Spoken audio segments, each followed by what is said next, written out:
That's hard for most people to understand, this effortless part, because humans are acclimated and programmed to pushing on something in order to make it work, on using an exertion of energy and force, of power to make something change.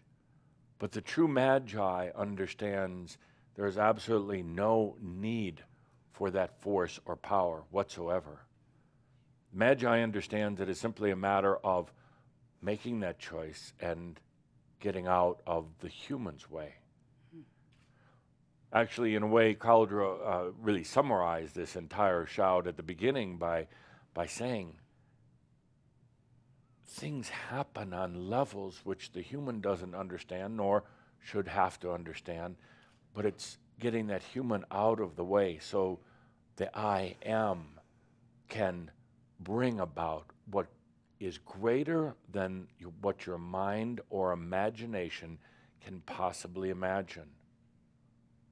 There's so much in that, Shambra. You struggle and toil at times with what your thought from a limited, imprisoned human would like to have. And then you try to use power to make it happen. You try to force it. And then you are so hard on yourself when it doesn't work the way the human wants it to work. You beat yourself. Try now just getting yourself out of the way. Try realizing that as we go forward in this, you're going to have human desires, human issues and concerns. You will also have the and. You will also have the, what you could say, the divine perspective, a very free and open perspective.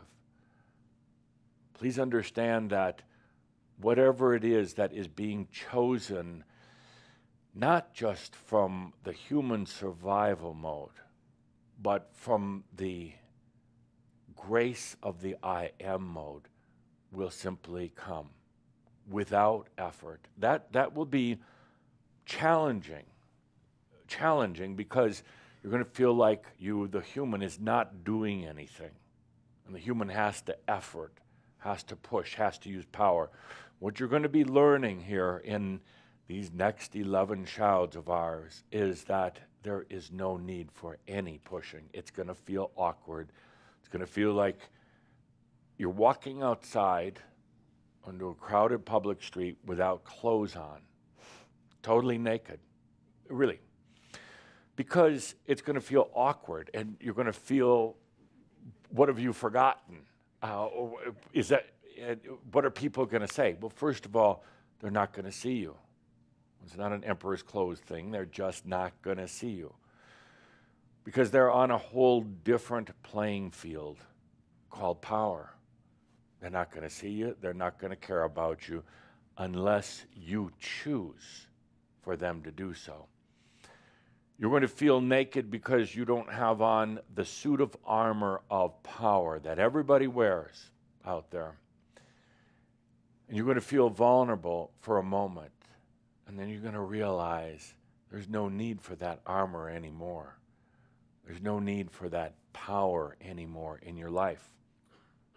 And then you're going to realize that things just come to you in ways that the human mind could not have dreamt or imagined. That'll be another challenge.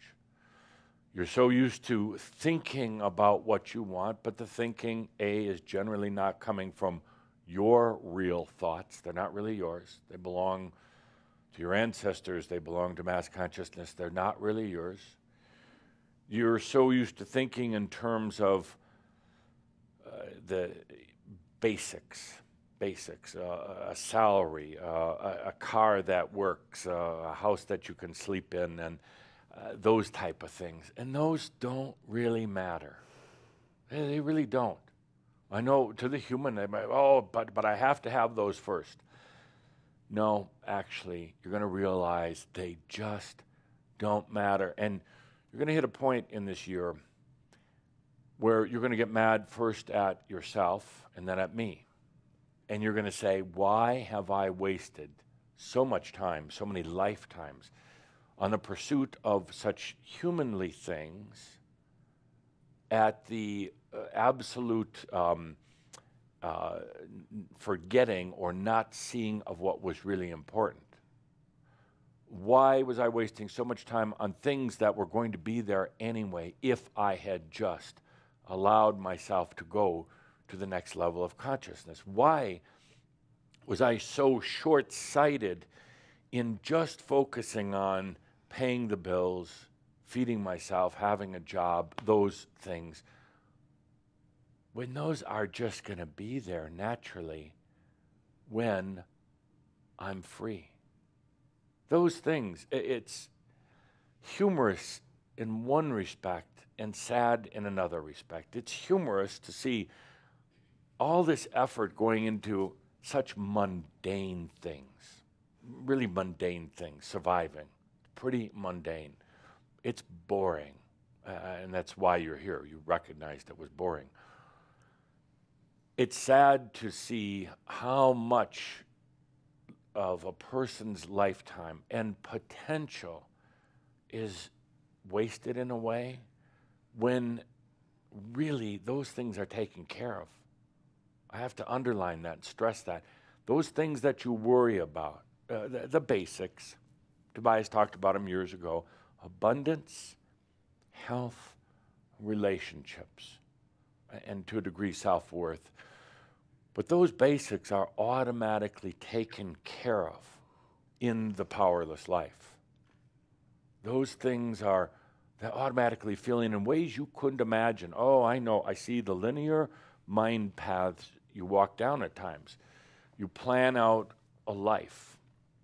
What do I have to do about a job? What do I have to do about just the day-to-day taking care of the human physical? What do I have to do about my body and about what I eat and about chemicals and all the rest of that? And then it stops there.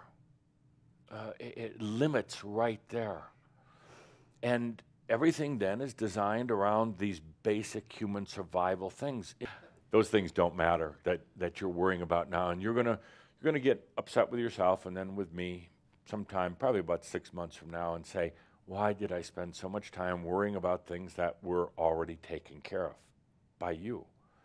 Why did I worry about mundane things? And you know, it's amazing what happens as we go into the powerless life. Your life will be turned upside down in many ways, and that's okay. It's the end.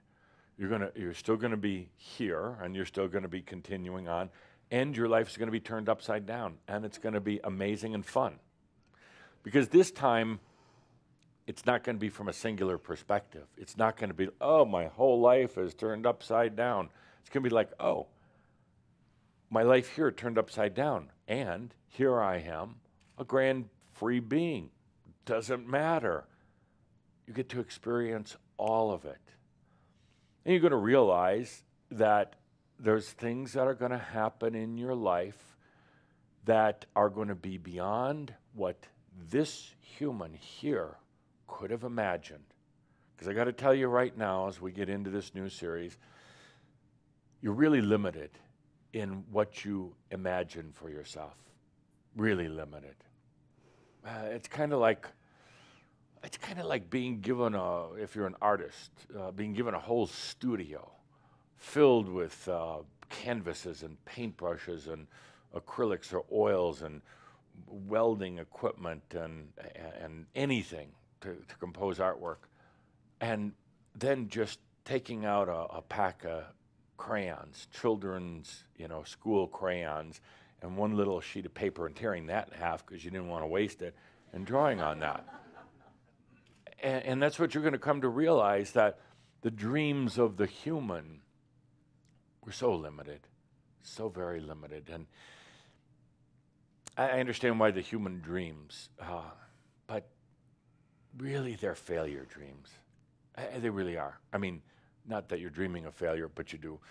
But you dream something so human, and then it doesn't work out. And then slowly, over time, you stop dreaming. Slowly, you withhold on the dreams because it's like, oh, that didn't work out. I was such a fool. No, it wasn't that you were a fool. It's actually that you didn't dream beyond the human. You didn't open to the dreams of the I am. And once you do that, once we walk on beyond the human limitations and dreams, we walk on into the powerless life. All those things are just there, the jobs, the money, and you realize with a big laugh, why was I so focused on that when it's just here? It's not magic. We're going to go into the physics this year, explain why it's not magic. It is just consciousness. That's all. That's all.